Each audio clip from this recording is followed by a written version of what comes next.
बिस्मिल्लाहिर्रहमानिर्रहीम, अस्सलाम वालेकुम। फ्री हिट आप देख रहे हैं और न्यूज़ एट 9 में खुश आमदेद। आज भी मेरे पास खबरें हैं। क्रिकेट के मैदान से खबर है। ज़का अशरफ साहब का एक स्टेटमेंट आया है दोबारा। कल उन्होंने एक स्टेटमेंट दिया था, इंडिया के हवाले से उन्होंने नामुनासिब बात की थी, उसके हवाले से स्टेटमेंट ज़का अशरफ साहब का है। उसके अलावा पाकिस्तान का जो मैच है वो तो प्रैक्टिस गेम है, तो उस पर हम ज़्यादा बात नहीं करेंगे। पाकिस्तान के बैटर्स को अच्छी प्रैक्टिस मिली है, ये अच्छी बात है। पाकिस्तान के बैटर्स खासकर बाबर आजम और रिजवान बड़ा अच्छा खेले हैं। उसके अलावा मैं जो बात करूंगा वो है रोहित शर्मा ने बड़ा इंटरेस्टिंग एक स्टेटमेंट दिया है, उस पर बात करूंगा। उसके अलावा पाकिस्तान का जो प्रैक्टिस सेशन हैदराबाद में हुआ उसमें एक बड़े अनयूजुअल चीज़ हुई, बहुत ही अनयूजुअल चीज़ हुई, वो मैं आपको बताऊंगा। उसके अलावा जो एयर पिस्टल शूटिंग के अंदर पाकिस्तान ने तमगा जीत लिया है, तो ये सारी खबरें हैं, जल्दी मैं आपको बता देता हूँ। पहले हम शुरू करते हैं पाकिस्तान टीम के जो प्रैक्टिस सेशन में अनयूजुअल जो वाक़या हुआ उस पर बात करते हैं। अनयूजुअल वाक़या ये था कि एक बच्चा वहाँ बॉलिंग के लिए आया जो प्रैक्टिस कराने आया था पाकिस्तानी बैटर्स को, और वो लोकल बच्चा है हैदराबाद का। उसका कद है 6 फीट एंड 9 इंचेस, 6.9 उसका कद है, जो कि बहुत तवील है। यकीनन शाहीन अफरीदी भी 6'5" हैं उनका कद है। और मोहम्मद इरफान बहरहाल अभी भी लंबे तरीन क्रिकेटर हैं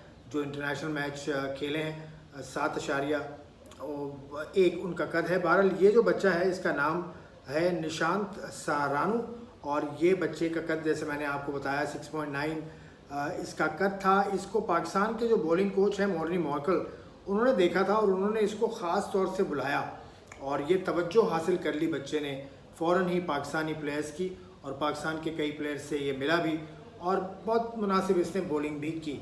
तो ये थी निशान की खबर, जो लंबे तरीन क्रिकेटर हैं इस वक्त जो सर्किट में है, क्योंकि Irfan is not in the circuit at the moment.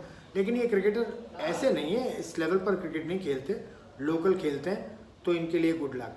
अब आ जाइए, रोहित शर्मा ने एक बड़ी अनोखी तजवीज़ दे दी है।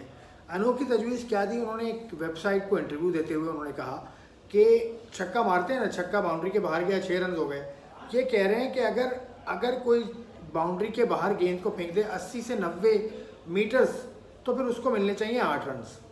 और अगर इससे भी लंबा कोई गेंद को दूर फेंक दे, तकरीबन 100 गज फेंक दे गेंद को दूर, तो फिर मिलने चाहिए ये इनके मुताबिक 10 रन। तो ये छक्का तो छक्का ही होता है ना, 6 रन का होता है। ये मुझे लगता है अज़राए मजाक उन्होंने बात की होगी, लेकिन आज के न्यूज़ में ये लगी हुई थी, तो मैंने कहा ये भी आपके साथ शेयर करूं। अब आ जाइए ज़का अशरफ साहब की बात पर।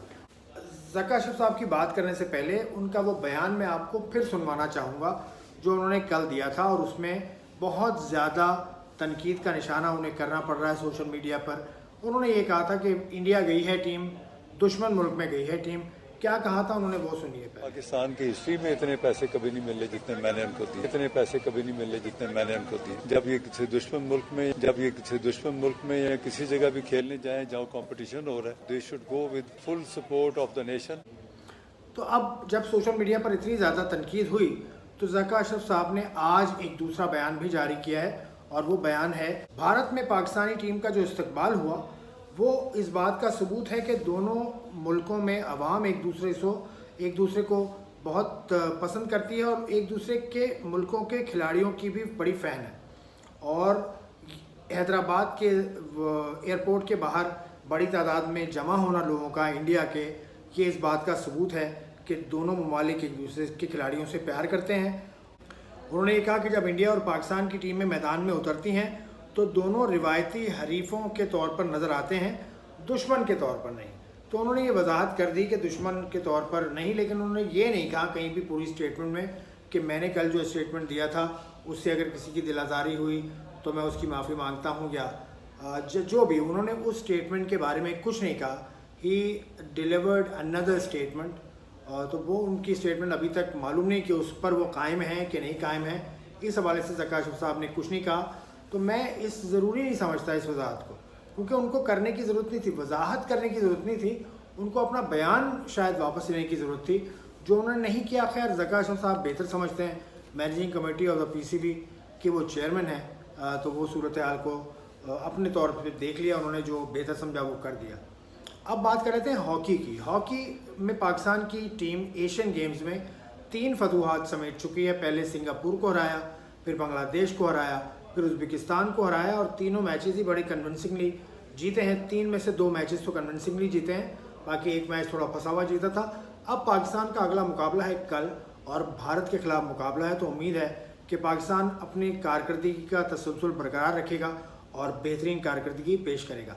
अब आखिरी खबर है एशियन गेम्स के शूटिंग इवेंट से। शूटिंग इवेंट में पाकिस्तान ने कांसी का तमगा हासिल कर लिया। Pakistan has one bronze medal in the Asian games shooting event.